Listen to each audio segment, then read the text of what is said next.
Hello student, welcome to Om education centre.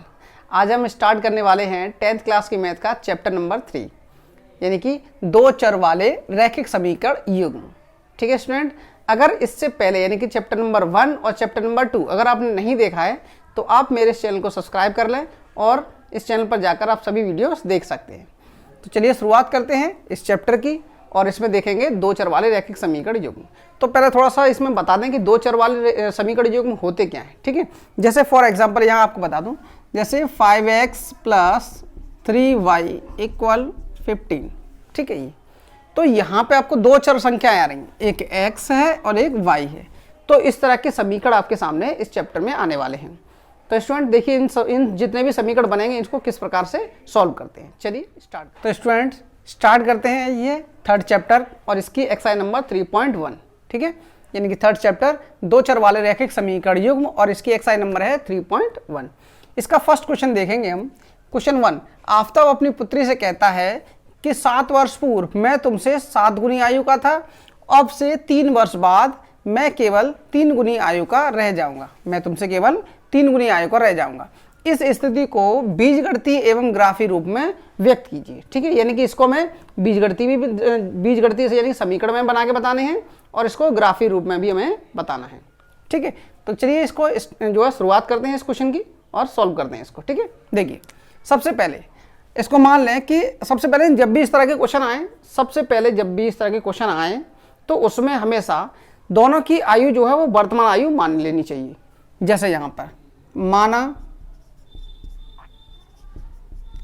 Aftab की वर्तमान आयु, माना आफताब की वर्तमान आयु x वर्ष तथा पुत्री की वर्तमान आयु y वर्ष। ठीक है, ये दोनों की वर्तमान आयु है, यानी कि वर्तमान आयु अभी यानी कि प्रेजेंट एज। ठीक है, तो यहाँ पे देखें कि अब वो कंडीशन क्या कह रहा है। फर्स्ट दो कंडीशन है इसमें।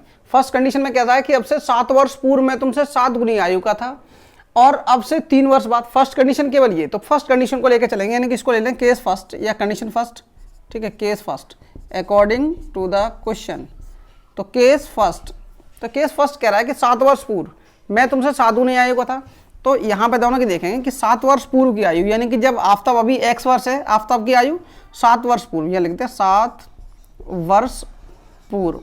ठीक है, तो 7 वर्ष पूर्व जो आफताब की आयु वो कितनी हो जाएगी, जो आफताब की आयु है वो कितनी हो जाएगी x - 7, मतलब 7 वर्ष पहले छोटा होगा। ठीक है, इक्वल तब पुत्री की भी आयु क्या होगी y - 7, 7 वर्ष पहले पुत्री भी 7 वर्ष छोटी होगी। तो यहाँ पर तो ये कह रहा है कि मैं तुमसे 7 गुनी आयु का था, यानी कि जो पिता है, जो आफताब है, वो अपनी पुत्री से 7 गुनी आयु का था। तो ये 7 गुनी आयु है अभी, तो हमें इक्वल करने के लिए क्या करना होगा, ये इक्वल का साइन हमने लगाया है, दोनों को इक्वल करने के लिए हमें क्या करना होगा, इधर हमें 7 से मल्टीप्लाई करना होगा। ठीक है, अब दोनों की जो एज है वो इक्वल हो गई है। ठीक है, तो यहाँ पर देखें, अब यहाँ से समीकरण बना लेते हैं। तो ये हो जाएगा x - 7 इक्वल, अंदर मल्टीप्लाई करेंगे 7/- 49, इसको इधर ले आएंगे। ठीक है, ये इसको इधर ले आएंगे तो ये हो जाएगा x - 7y इक्वल -49 और ये 7 उधर जाएगा तो ये हो जाएगा प्लस का 7। तो यहाँ हो जाएंगे x - 7y और अब यहाँ पर कितना बचेगा, देखो यहाँ पर कितना बचेगा, इक्वल माइनस के 42 बच जाएंगे। ये हो जाएगा इक्वेशन नंबर हमारा फर्स्ट। ठीक है, तो यहाँ इक्वेशन फर्स्ट निकल के आ गई। अब केस सेकंड लेते हैं। तो केस सेकंड में क्या कह रहा है वो देखें, केस सेकंड में कि अब से 3 वर्ष बाद मैं तुमसे केवल 3 गुनी आयु का रह जाऊंगा। ठीक है, यानी कि अभी जो वर्तमान आयु है, अब से 3 वर्ष बाद मैं केवल 3 गुनी आयु का रह जाऊंगा। ठीक है, तो अभी उसकी एज कितनी है, x है। तो यहाँ देखें 3 वर्ष बाद, तो यहाँ लिख लें 3 वर्ष बाद। तो 3 वर्ष के बाद देखें क्या होता है कि आफताब की आयु जो होगी वो x + 3 हो जाएगी और पुत्री की आयु कितनी हो जाएगी y + 3, क्योंकि अभी से 3 वर्ष बाद जब देखेंगे तो दोनों की आयु 3 वर्ष की वृद्धि हो जाएगी। तो अब वो कह रहा है कि 3 वर्ष बाद मैं तुमसे 3 गुनी आयु का रह जाऊंगा। ये मतलब ये जो पिता की उम्र है, जो आफताब की एज है वो कितना है, 3 गुना है इससे। तो इक्वल करने के लिए हमें क्या करना होगा, इधर हमें 3 से मल्टीप्लाई करना होगा। अब दोनों की एज बराबर हो गई है, ठीक है यहाँ पर। तो अब हम देखेंगे कि ये हो जाएगा x + 3 इक्वल 3 का अंदर मल्टीप्लाई करेंगे तो ये हो जाएगा 3y + 9। यहाँ 3y को इधर लेके आएंगे, ठीक है, तो ये हो जाएगा x - 3y इक्वल, यहाँ पे क्या हो जाएगा 3 उधर जाएंगे तो 9 - 3, तो ये हो जाएगा x - 3y इक्वल 6, ठीक है। ये हो जाएगा इक्वेशन नंबर हमारा सेकंड। तो यहाँ बीजगणितीय स्थिति यानी कि दो चर वाले, एक चर ये आ गया, एक चर ये आ गया, तो क्या दो चर वाले रैखिक समीकरण युग्म हो गए। और इनको यानी कि जो ये क्वेश्चन था इसको बीजगणितीय स्थिति में इसको इस तरह से बता दिया गया है। अब निकालेंगे इसको ग्राफीय विधि से, ठीक है। तो समीकरण 1 से हम जो है ग्राफ किस तरह से बनाएंगे, यानी ग्राफ की जो रेखा बनेगी वो किस तरह से बनेगी। देखिए पहला है x - 7y इक्वल -42, तो 7 को उधर ले जाएंगे, ठीक है, 7y को उधर ले जाएंगे, ये प्लस का हो जाएगा, तो ये हो जाएगा x इक्वल 7y - 42, ठीक है। तो हमें यहाँ से x और y की वैल्यू पता करनी होगी। देखिए इस तरह से ये x का मान होगा, ये y का मान होगा। अब देखो दोनों में इस क्वेश्चन को चाहो तो आप अलग से सॉल्व कर सकते हैं। यहाँ पर देखेंगे कैसे कि पहले y इक्वल मान ले, y का नंबर इतना मानेंगे कि लगभग उसमें से 42 को माइनस करने पर यहाँ कोई नंबर आ जाए, ठीक है। तो यहाँ पे जैसे देखो, जैसे अगर y को मान लिया जाए 7 मान लिया जाए, y को मान 7 ले लिया जाए तो 7 7 ये कितने हो जाएंगे 49, और 49 में से 42 जाएंगे तो कितने बचेंगे 7, ठीक है ना, कितने बचेंगे 7 बचेंगे, तो यहाँ लिख देंगे 7, ठीक है। इसी तरह से अगर यहाँ पे y की वैल्यू कितनी ले ली जाए, जैसे y की वैल्यू ले ली जाए यहाँ पे 5, तो 7 5 जा 35, 7 5 जा 35, तो ये 35 हो जाएगा। 35 में से अब 35 प्लस का है लेकिन माइनस की संख्या ज़्यादा है 42, तो यहाँ 42 में से 35 जाएगा तो कितने बचेंगे माइनस के 7, तो यहाँ अगर 5 ले लें तो ये हो जाएगा माइनस का 7, x इक्वल x की वैल्यू निकलेगी -7। और इसी तरह से अगर हम यहाँ देखें कोई और नंबर, जैसे अगर यहाँ मान लें 6 मान लें, ठीक है ना, तो 6 मान लेंगे, अगर हम इसको 6 मान लें तो 7 6 या 42, और 42 में से 42 माइनस हो जाएगा, तो यानी कि अगर y की वैल्यू अगर 6 होगी तो x की वैल्यू कितनी निकलेगी 0, ठीक है, ये चीज़। तो यहाँ से हमने ये पॉइंट निकाल लिए। अब इसी तरह से समीकरण 2 से देखेंगे, ये है समीकरण 1 से, ठीक है, यहाँ लिख लेना समीकरण 1 से, समीकरण 1 से। अब देखेंगे समीकरण 2 से, समीकरण 2 से, तो समीकरण 2 क्या है हमारा, ये है x - 3y इक्वल 6, 3y को उधर लेके जाएंगे, किसका हो जाएगा प्लस का, ठीक है, तो ये हो जाएगा x इक्वल 6 + 3y। क्लियर है यहाँ तक। तो अब इसी तरह से फिर से एक टेबल बनाएंगे और उसमें x और y की वैल्यू निकालेंगे, ठीक है। यहाँ ये हमने टेबल बना ली, और ये हो गया x हमारा, ये हो गया y, और इसके 3 वैल्यू निकालनी है। चाहे तो आप 2 वैल्यू भी निकाल सकते हैं, दोनों को दो पॉइंट को मिलाकर आप सीधे एक रेखा बन जाएगी, ठीक है। यहाँ पे तो यहाँ देखेंगे अब y की वैल्यू, पहले हम y का मान रखेंगे, इसमें रखेंगे तो हमें x की वैल्यू पता चलनी चाहिए। तो यहाँ देखें, यहाँ ये प्लस है, ठीक है, तो हमें कोई ऐसा नंबर रखना होगा कि इसमें से ये माइनस हो जाए, इसमें से ये माइनस होकर उसके आसपास का कोई नंबर आ जाए, ठीक है, अपनी तरफ से रखने होते हैं ये मान। तो अगर हम y की वैल्यू को अगर हम -2 रखें, ध्यान समझना, अगर हम y की वैल्यू -2 रखेंगे तो ये हो जाएगा माइनस का 3 2 जा 6, और ये माइनस का 6, ये प्लस का 6, तो x का मान कितना निकलेगा 6 में से 6 चले जाएंगे। यानी कि एक थोड़ा सा करके दिखा दें आपको, अगर हम y की वैल्यू को -2 रखते हैं तो क्या होता है, देखो x इक्वल 6 + 3, और y की जगह क्या रखेंगे -2 इंटू, ठीक है, -2, तो ये हो जाएगा 6 + 3 2 जा 6, ये किसके हो जाएंगे माइनस के 6, तो यहाँ 6 - 6 और ये कैंसिल हो जाएगा, इक्वल आ जाएगा 0, तो x की वैल्यू कितनी आ जाएगी 0 आ जाएगी, ठीक है। तो यहाँ हम रखेंगे x की वैल्यू 0। अब ठीक इसी तरह से अगर यहाँ पे अगर हम 1 रख दें, y की वैल्यू अगर हम 1 रख दें तो क्या होगा कि 3 1 जा 3, ठीक है ना, 3 ये हो गया, और 6 और 3 कितने हो जाएंगे 9 हो जाएंगे फिर ये, ठीक है। इसी तरह से अगर हम यहाँ पर y का मान -1 रख दें, जैसे अभी -2 रखे थे उसी तरह से -1 रख दें, तो यहाँ पे अगर हम -1 रखेंगे, ये 0 भी रख सकते हैं कोई बात नहीं, ठीक है, तो -1 रखेंगे तो देखिए क्या होगा कि अगर यहाँ -1 तो ये 3 1 जा 3, ये माइनस का हो जाएगा, और 6 में से 3 चले जाएंगे तो कितने बचेंगे प्लस के 3, यानी कि x का मान आ जाएगा 3। तो हमें ये पॉइंट्स हमें पता चल गए, ठीक है। अब इसको देखिए, इसका ग्राफ कैसे बनाते हैं, आपको ग्राफ समझाते हैं इसका, ठीक है। चलिए अब देखते हैं इसका ग्राफ। ठीक है, तो ग्राफ के लिए देखा हमने, ये वाई अक्ष है और ये एक्स अक्ष है। ठीक है, तो ये इधर होगा एक्स डैश और नीचे होगा वाई डैश। तो यहाँ देख लेते हैं सबसे पहले, यानी कि इसके पॉइंट को लेंगे।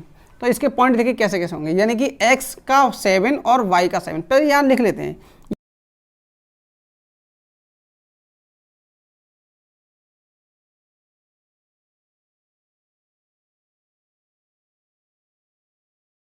हमें एक ऐसा पॉइंट देखना है जो x भी 7 हो और y भी 7 हो वहाँ। ठीक है, तो देखिए x ये रहा, तो इसका 7 ये आगे है और ये y का है पॉइंट। तो यहाँ ये पॉइंट ये आ जाएगा कुछ इस तरह से यहाँ पे। ठीक है, स्केल से आपको दिखाते हैं अभी ये। तो ये देखिए यहाँ हम ऐसे लेंगे इसको, ये हो जाएगा हमारा x का 7 यहाँ पर, और इस तरह से नाप लेंगे और ये y का 7 हो जाएगा इस तरह से सीध में। ठीक है, तो यहाँ से अब यहाँ पे एक पॉइंट ये हो गया, इसको लिख दें, यानी कि ये हो जाएगा 7,7। ठीक है, अब नेक्स्ट पॉइंट देखते हैं इसका, यानी कि 0,6। अब इसको समझेंगे, ऐसा पॉइंट लेना है जहाँ x की वैल्यू 0 होनी चाहिए, y की वैल्यू 6 होनी चाहिए। ठीक है, तो मतलब हमें अगर इधर कहीं जाएंगे तो x की वैल्यू बढ़ेगी, लेकिन हम अगर यहीं पर आएंगे तो x की वैल्यू 0 रहेगी। अब y की वैल्यू हमें देखनी है, तो y की तरफ हम ऊपर जाएंगे। y के लिए हम कहाँ जाएंगे, ऊपर 6 तक। तो ये पॉइंट, यानी कि यहाँ पे ये जो पॉइंट हो गया, ये पॉइंट हो गया हमारा ये 0,6। हमेशा याद रखेंगे x की जो वैल्यू उसको पहले लिखेंगे और पीछे लिखेंगे y की वैल्यू। ठीक है, अब वैसे तो इसकी भी जरूरत है इस वाले पॉइंट की, लेकिन इसके लिए हमें क्या करना होगा, x की जो -7 है तो उसके लिए हमें ये लाइन को थोड़ा आगे बढ़ाना होगा। अब यहाँ पे तो बढ़ नहीं पाएगी, लेकिन फिर भी हमें 2 पॉइंट अगर मिल जाएंगे तो हम दोनों पॉइंट को मिलाकर एक लाइन बना सकते हैं। ठीक है, तो इन दोनों पॉइंट को मिलाकर यहाँ पे हम एक लाइन बना सकते हैं इस तरह से। यहाँ पे मेरे पास स्केल नहीं है तो स्केल से ये सीधे बनेगी इस तरह से कुछ। ठीक है, अब इसी तरह से एक लाइन हमें और बनानी होगी, तो उसके लिए यहाँ से देखेंगे। पहला है अब ये वाला पॉइंट, यानी कि इसके लिए दूसरी कंडीशन थी, उसके लिए क्या बनेगा, लाइन रेखा क्या बनेगी कि x 0 है, y -2 है। तो इसके लिए x 0 यानी कि यहाँ रहेगा, y -2 ये वाला पॉइंट रहेगा। ठीक है, तो ये हो जाएगा 0,-2। अगला है 9,1। तो 9,1 मतलब 1 जो है यहाँ पे, 1 जो प्लस का है, ये y जो है 1 प्लस का है और x 9 है। तो यहाँ पर ये हो जाएगा पॉइंट तुम्हारा ये आ जाएगा। ठीक है, इस तरह से। अगला है y -1 और x है 3। तो y -1 और x 3 मतलब ये वाला पॉइंट यहाँ आ जाएगा। ठीक है, इस तरह से यहाँ पे कुछ। अब ये ग्राफ नहीं है तो जो परफेक्टली नहीं बन पाएगा, तो इसलिए वैसे तो ये जो है केवल अगर दो बिंदुओं को अगर मिला दिया जाए इन दोनों को ही, तो कुछ इस तरह से ये बनेगा यहाँ पर। ठीक है, इस तरह से यहाँ पॉइंट थोड़ा सा ये मिस्टेक होगी, लेकिन ये अगर आप ग्राफ पे बनाएंगे तो परफेक्टली बन जाएगा। ठीक है, तो कुछ इस तरह से रेखाएं होंगी और वो रेखाएं भी क्या होंगी, एकदम बिल्कुल समांतर होंगी। तो स्टूडेंट ये हो गया आपका क्वेश्चन। यहाँ तक अगर आपको क्वेश्चन समझ में आया हो तो इस क्वेश्चन को 1 लाइक जरूर करें, और हाँ अगर जिन्हें करना है ये सॉल्व तो आप इसका स्क्रीनशॉट ले सकते हैं। ठीक है, चलिए चलते हैं अगले क्वेश्चन की ओर। अब देखते हैं सेकंड क्वेश्चन। ठीक है, क्रिकेट टीम के एक कोच ने ₹3900 में 3 बल्ले और 6 गेंदें खरीदी। बाद में उसने एक और बल्ला तथा इसी प्रकार की 3 गेंदें ₹1300 में खरीदी, यानी कि 1300 में। ठीक है, 1300 में खरीदी। इस स्थिति को बीजगणितीय तथा ज्यामितीय रूप में व्यक्त कीजिए। जैसा कि क्वेश्चन हमने अभी इससे पहले वाला किया था क्वेश्चन, सेम टू सेम वैसा ही क्वेश्चन करना है। ठीक है स्टूडेंट, चलिए इसको देखो जो है किस प्रकार करते हैं। इसमें भी 2 कंडीशन है, तो यहां पर देखें, माना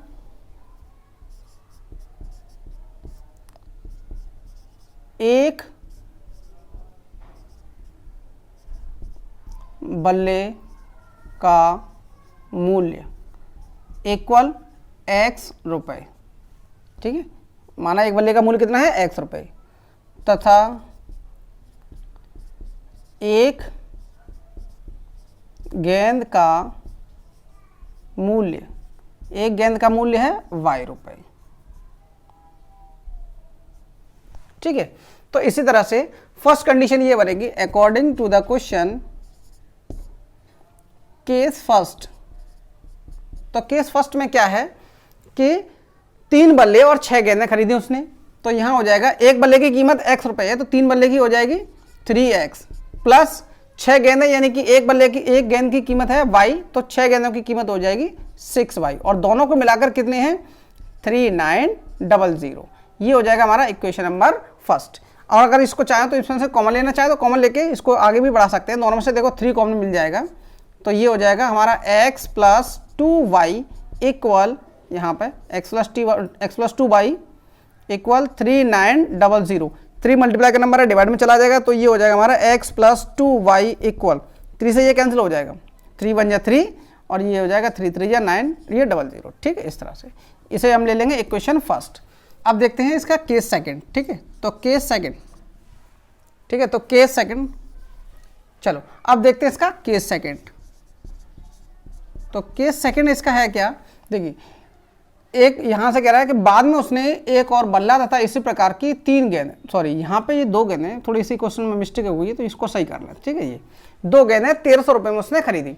इस स्थिति को बीजगणितीय तथा ज्यामितीय रूप में व्यक्त की, यानी कि इसको ग्राफीय विधि से भी इसको करना है। ठीक है, तो यहाँ पे देखेंगे तो केस सेकंड में कह रहा है कि एक बल्ला और 2 गेंदें, तो एक बल्ला यानी कि एक बल्ले की कीमत हो जाएगी x प्लस 2 गेंदों की कीमत 2y इक्वल कितने हो जाएंगे 1300। ये हो जाएगा इक्वेशन सेकंड। ठीक है, अब हम यहाँ पे ये देखेंगे, यानी कि ये तो हमारे बीजगणितीय, ये तो जो है बीजगणितीय रूप में ये हो गया समीकरण फर्स्ट और सेकंड।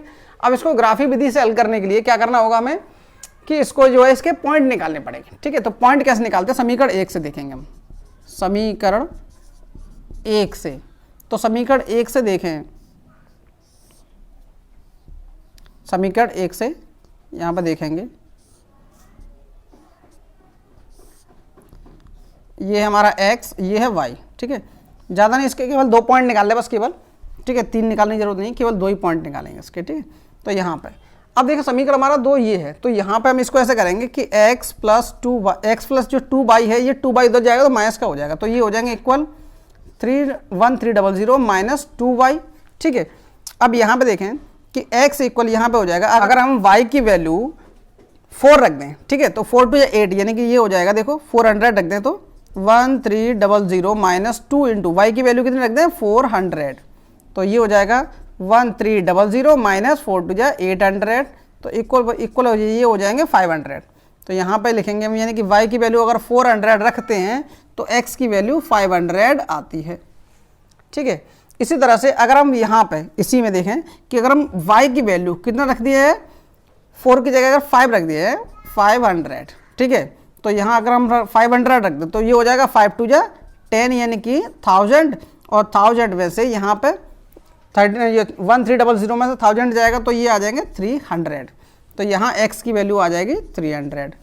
ठीक है, इसी तरह से तो समीकरण 1 और समीकरण 2 हमारे दोनों एक जैसे ही हैं, चाहे तो पॉइंट आप अलग अलग लेना चाहे तो अलग अलग पॉइंट ले सकते हैं। जैसे यहाँ पे समीकरण 2 से यहाँ पे देखें, समीकरण 2 से, तो समीकरण 2 से देखेंगे, देखो समीकरण 2 हमारा ये है x इक्वल 2y उधर जाएगा तो ये हो जाएगा 1300 माइनस 2y। ठीक है, तो यहाँ पे हम जो है 2 पॉइंट निकालेंगे x और y के, यहाँ हमारा ये हो जाएगा x और ये हो जाएगा y, तो 2 पॉइंट निकालो इसके। 2 पॉइंट कैसे निकालेंगे, अभी हमने 4 और 5 इसमें ले लिए तो हम इसमें कोई और नंबर ले लेंगे। ठीक है, मान के चलो हमें इसमें 6 ले लें, 600। ठीक है, y की वैल्यू अगर 600 लेंगे तो ये हो जाएगा x इक्वल 1300 माइनस 2 इंटू 600, तो ये हो जाएगा 1300 माइनस 1200। ठीक है, ये तो ये हो जाएगा, यहाँ पर फिर कितना बचेगा 100, तो x की वैल्यू आ जाएगी हमारी 100। ठीक है, अब यहाँ पर y की वैल्यू को कुछ ऐसा मान रखते हैं कि लगभग इसके पास का ना कोई नंबर आ जाए, तो 4 हो गया, 5 हो गया। अब यहाँ अगर 6 टू या 12 हमने रख दिया, 6 भी जो है 600 भी हो गया। अब इसको ले सकते हैं 300 ले लें। ठीक है, तो देखो 300 लेंगे तो क्या हुआ, तो अगर हम यहाँ पे 300 ले लें, यहाँ पे हम कितना ले लें 300, ये हमने ले लिया है 300, तो ये हो जाएगा 3 टू जा 600। ठीक है, तो यहाँ कितने बचेंगे 700, ये बचेंगे। तो यानी कि अगर हम y की वैल्यू 300 लेते हैं तो x की वैल्यू आती है 700।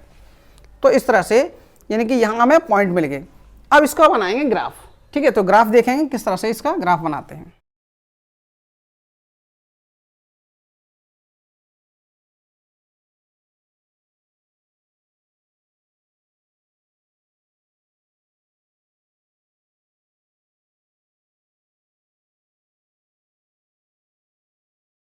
पहला पॉइंट देखेंगे तो y इक्वल 400 है और x इक्वल 500, तो y इक्वल 400 और x इक्वल 500, तो पॉइंट आ जाएगा हमारा ये यहाँ पर, ठीक है। तो इसको लिख दो यहाँ पर, ये हो जाएगा 500 और 400 ये। अब अगला पॉइंट है y इक्वल 500 x इक्वल 300, तो x इक्वल 300 और y इक्वल 500 ये रहा, ये हो जाएगा हमारा ये। तो यहाँ लिख देंगे 300, 500, ठीक है। अगला पॉइंट, अब यानी कि 2 पॉइंट ये हो गए, तो इन दोनों को मिलाकर इस तरह से एक लाइन बना देंगे, दोनों ये एक ही लाइन पे आएंगे दोनों पॉइंट ये, ठीक है, इस तरह से। अब यहाँ पे इसको देखें तो यहाँ पे y इक्वल 600 और x इक्वल 100, तो y इक्वल 600 और x इक्वल 100, तो यानी कि ये पॉइंट आ जाएगा यहाँ, ये पॉइंट यहाँ आ जाएगा। तो हम इसको लिख देंगे, यानी कि ये हो जाएगा 100, 600, क्योंकि x का पहले लिखते हैं, ठीक है। इसी तरह से y इक्वल 300 और x इक्वल है 700, तो 300 यानी कि y इक्वल 300 ये रहा और x इक्वल 700 ये आ जाएगा यहाँ पर, तो ये पॉइंट आ जाएगा हमारा यहाँ पर, ठीक है। ये तो हम इसको ऐसे लिख देंगे, ये हो जाएगा 700, 300 ये। तो कुछ इस तरह से हमारी ये लाइन यानी कि ये ग्राफ बनेगा। तो यहाँ तक ये आपका क्वेश्चन कंप्लीट होता है। अगर आप चाहें तो इस क्वेश्चन का स्क्रीनशॉट ले सकते हैं और आगे इसको सॉल्व कर सकते हैं। अब देखते हैं इसका थर्ड क्वेश्चन, ठीक है। तो थर्ड क्वेश्चन हमारा क्या कह रहा है, देखिए पहले कि 2 किलोग्राम सेब व 1 किलोग्राम अंगूर का मूल्य किसी दिन 160 रुपये था, 1 महीने बाद 4 किलोग्राम सेब, यहाँ सेब लिखा है, ठीक है, व 2 किलोग्राम अंगूर का मूल्य 300 रुपये हो जाता है। इस स्थिति को बीजगणितीय तथा ज्यामितीय रूपों में व्यक्त कीजिए। जैसा कि हमने फर्स्ट और सेकंड क्वेश्चन किया है बीजगणितीय और ग्राफी रूप में यानी ज्यामितीय रूप में, तो उसी तरह से इस थर्ड क्वेश्चन को भी वैसे ही करेंगे, ठीक है। चलिए, तो सबसे पहले इसमें देखते हैं, माना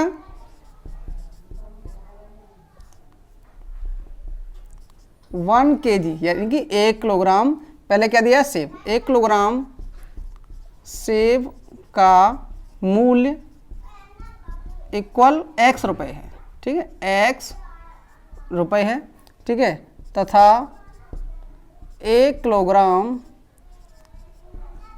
अंगूर का मूल्य इक्वल y रुपये है, ठीक है। 1 किलोग्राम सेब का मूल्य x रुपये मान लिया है और 1 किलोग्राम अंगूर का मूल्य y रुपये मान लिया है। तो यहाँ देखेंगे इसमें 2 कंडीशन है अकॉर्डिंग टू द क्वेश्चन। इसमें लिखेंगे केस फर्स्ट, ठीक है। तो केस फर्स्ट के लिए देखें आप, केस फर्स्ट में क्या कह रहा है कि 2 किलोग्राम सेब व 1 किलोग्राम अंगूर का मूल्य 160 रुपये है। तो 2 किलोग्राम सेब, 1 किलोग्राम का मूल्य है x रुपये, 2 किलो का हो जाएगा 2x और प्लस और 1 किलोग्राम अंगूर, तो 1 किलोग्राम अंगूर का मूल्य है y, तो ये हो जाएगा y और दोनों का कुल मिलाकर कितना है 160, तो यहाँ लिख देंगे 160, ठीक है। ये हो जाएगा हमारा इक्वेशन नंबर फर्स्ट, ठीक है। यहाँ से अब यहाँ से केस सेकंड, चाहो तो अब यहाँ से इसके जो है ग्राफी विधि जो है उसके लिए आप पॉइंट निकाल सकते हो यहीं पे, ठीक है।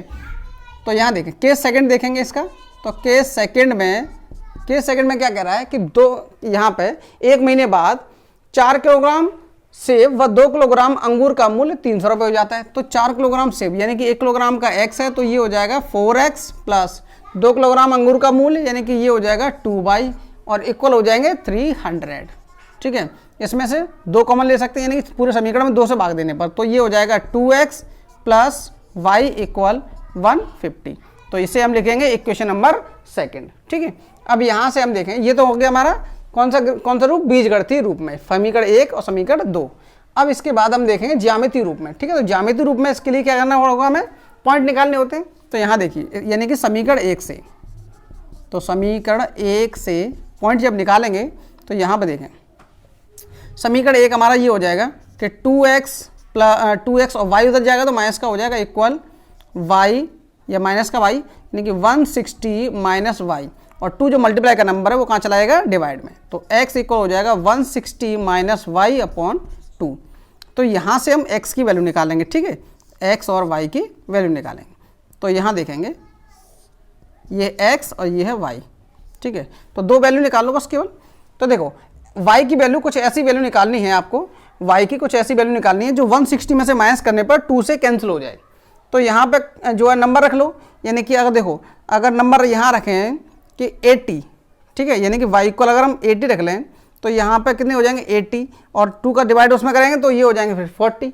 तो यहाँ इससे अच्छा ये है कि आप यहाँ पर रख लो 60 रख लें, ठीक है, तो देखो अगर y इक्वल 60 रखते हैं तो यहाँ पे देखिए कि 160 माइनस 60 अपॉन 2, तो यहाँ बचेंगे 100 और अपॉन 2, तो ये हो जाएगा 50। तो यहाँ ये आ जाएगा हमारा 50। ठीक है, इसी तरह से अगर हम यहाँ 40 रखें, अगर हम यहाँ पे 40 रखें तो 40 यहाँ से ये 40 रख लेंगे तो 160 में से 40 जाएगा तो यहाँ बच जाएगा 120 और 2 से इसमें डिवाइड जाएगा तो ये हो जाएगा हमारा 60। तो यानी कि यहाँ अगर 40 रखा जाए, y की वैल्यू 40 रखी जाए तो x की वैल्यू आएगी हमारी 60। ठीक है, तो इस तरह से 2 पॉइंट हमने ये निकाल लिए समीकरण 1 से। अब इसी तरह से निकालेंगे समीकरण 2 से। तो यहाँ लिखते हैं समीकरण 2 से। तो समीकरण 2 से देखें, समीकरण 2 हमारा ये है 2x प्लस वाई, और प्लस वाई को उधर जब ले जाएंगे तो ये हो जाएगा माइनस का वाई। ठीक है, 2 मल्टीप्लाई में चला जाए तो सीधे लिख दें यहाँ पर कि x equal 150 minus Y upon 2। ठीक है, तो यहाँ पे हम देखिए यहाँ पे क्या करेंगे कि यहाँ पे x ये हो जाएंगे 2 वैल्यूज़ की, यहाँ एक x और ये y, इसकी 2 वैल्यू निकालेंगे। तो y की वैल्यू हम कितने निकालें कि अगर हम y की वैल्यू 50 रख दें, y की वैल्यू अगर हम 50 रख देंगे तो 150 में से 50 जाएगा, 100 बचेगा, 100 में 2 से डिवाइड करेंगे तो ये भी आ जाएगा हमारा 50 आ जाएगा। ठीक है, इसी तरह से अगर इसको हम 30 रख दें तो 30, इसमें से 150 में से 30 जाएगा तो कितना बचेगा यहाँ पर 120, और 120 में 2 से डिवाइड हो जाएगा तो ये हो जाएगा हमारा 60। तो ये 60 हो जाएगा और ये हो जाएगा हमारा 30। मतलब अगर यहाँ 30 रखे जाए तो 150 में से 30 माइनस हो जाएंगे तो ये बचेगा 120, 120, और 120 में जब 2 का डिवाइड करेंगे तो हो जाएगा 60। ठीक है, ये वाला। तो हमें 2 पॉइंट पता चलेंगे। अब इसको हम इसको यानी कि ग्राफ की तरह सॉल्व करते हैं। तो यहाँ से देखेंगे, चलिए स्टूडेंट अब देखते हैं पॉइंट के लिए। तो y इक्वल 60 है, x इक्वल 50 है। तो यहाँ पे देखेंगे तो y यानी कि y का कितना है, y का 60, x का 50, तो x का 50 ये रहा और y का 60 यहाँ हो जाएगा ये हो जाएगा। ठीक है, तो इसको लिख दो 50, 60 ये हो गया पॉइंट।